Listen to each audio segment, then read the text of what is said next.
আরে দোস্ত, তুই আয়াত না? ও তাহলে তুই আমাকে এতক্ষণে চিনতে পারছস? এই তুই না স্কুল লাইফ থাকতে অনেক মেধাবী ছাত্র ছিলি, আর এখন কিনা রাস্তার পাশে দাঁড়িয়ে আপা একটা সিম নেন ভাই একটা সিম নেন এইসব বলে সিম বিক্রি করছিস। আর আমি ভাবতে পারছি না এখন তোর এইসব লেকচার কই গেল।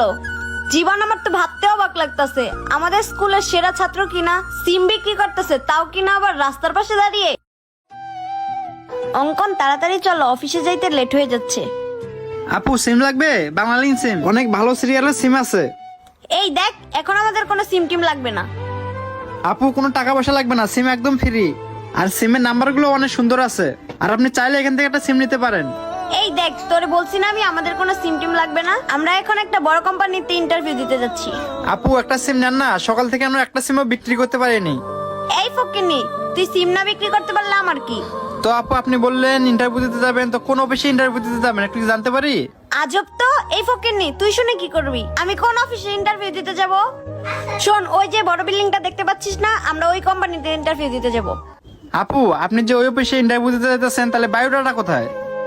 আমাদের সিভিটা কালকে রিসেপশনে জমা দিয়ে আসছি, স্যার ছিল না বিদায় আমরা কথা বলতে পারি নাই।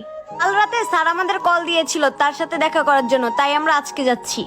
আর শোন, তুই জানি কি বললি, তোর একটা সিমও বিক্রি হয় নাই। দেখ, তোকে একটা কথা বলি, আজকে যদি আমার জবটা হয়ে যায় না, শোন আমি তোর কষ্টটা বুঝতে পারছি, তাহলে তোকে আর রাস্তায় রাস্তায় দাঁড়িয়ে আপা একটা সিম নেন ভাই একটা সিম নেন এইসব বলতে হবে না। আর শোন, তোকে একটা কথা বলি, তোকে না আমার অনেক চিনা চিনা লাগতেছে। তোর গ্রামের বাড়ি কই বলতো? আপু আমার গ্রামের বাড়ি হচ্ছে বগুড়া। ও তাই তো ভাবতাছি তোর এত চেনা চেনা লাগতেছে কেন। তোর নাম জীবন না? আরে দোস্ত, তুই আয়াত না? ও তাহলে তুই আমাকে এতক্ষণে চিনতে পারছস? এই তুই না স্কুল লাইফ থাকতে অনেক মেধাবী ছাত্র ছিলি, তখন তো অনেক বড় বড় কথা বলতি বলতি এই করব সেই করব, আমি বড় হয়ে অনেক বড় বিজনেস করব।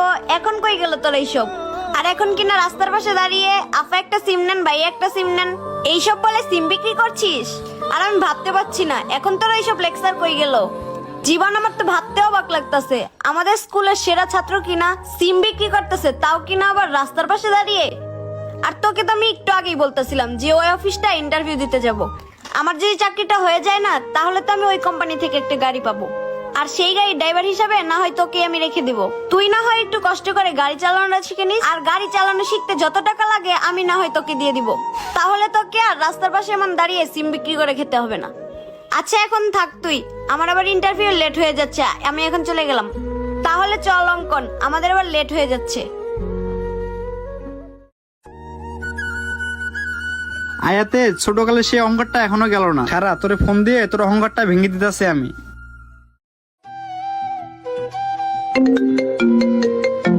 কি রে অঙ্কন, স্যার দেখি আবার কল দিছে। আসসালামু আলাইকুম স্যার। ওয়ালাইকুম আসসালাম। শোনো, তোমার চাকরিটা না ক্যান্সেল হয়ে গেছে, অফিসে এসে আর লাভ নেই। কি বলতেছেন স্যার?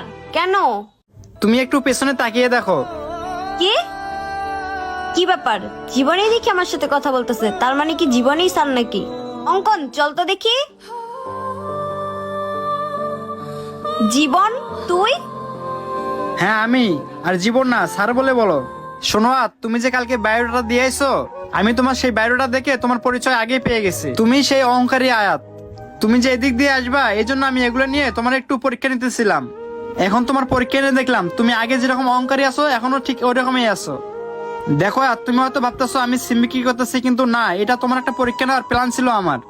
আর আমি চাইছিলাম আমার অফিসে যে পোস্টে লোকটা নেব সে যেন সবার সাথে ভালোভাবে আচরণ করে থাকতে পারে, কিন্তু আমি সেটা তোমার ভিতরে এক বিন্দু পরিমাণও পাইনি। দেখো তুমি আগে যেরকম অহংকারী ছিলা ঠিক এখনো সেই রকমই অহংকারী আছো, তাই তোমার মতো ইনফ্লুয়ার আমার অফিসে দরকার নেই। দেখো জীবন, আমি সত্যিই বুঝতে পারিনি, আমি তো মনে করছি তুমি একজন সামান্য সিম বিক্রেতা। সত্যি জীবন, তুমি যে লেখাপড়া শেষ করে এত বড় একটা বিজনেসের মালিক হবে তা আমার জানা ছিল না। আর আমি কখনো ভাবতেও পারিনি যে তুমি পড়ালেখা শেষ করে এমন একটা পজিশনে যাবে। সরি জীবন, আমার ভুল হয়ে গেছে, আমি বুঝতে পারিনি। আর তুমি আমাকে চাকরিটা দিয়ে দাও। ঠিক আছে, তুমি যেহেতু এত করে বলতেছো তাহলে তুমি কালকের থেকে অফিসে জয়েন করো। আর আজ শোনো, এটাই কিন্তু তোমার শেষ সুযোগ। আমি যদি কোনোভাবে জানতে পারি যে তুমি আমার অফিসে কারোর সাথে খারাপ আচরণ করো, তাহলে কিন্তু তোমাকে আমি এই চাকরিতে রাখতে পারবো না। এটা ভালো করে মাথায় ঢুকিয়ে রাখো। আজকে তুমি বাসায় চলে যাও, কাল এসে আমার অফিসে জয়েন করো। আর জীবন না, নেক্সট টাইমে স্যার বলে ডাকবা। সরি স্যার, আমি আপনাকে না বুঝিয়ে অনেক কথা বলে ফেলেছি, আমাকে ক্ষমা করবেন। আচ্ছা স্যার, তাহলে আমি আজ বাসায় চলে যাই, কাল থেকে জয়েন করব। অঙ্কন চল তাহলে এবার। মানুষের ইচ্ছে শক্তি পারে মানুষকে অনেক দূরে এগিয়ে নিয়ে যেতে। তো বন্ধুরা, আমাদের ভিডিওটি আপনার কাছে ভালো লাগলে অবশ্যই লাইক কমেন্ট শেয়ার করে সবাইকে দেখার সুযোগ করে দেবেন। আসসালামু আলাইকুম।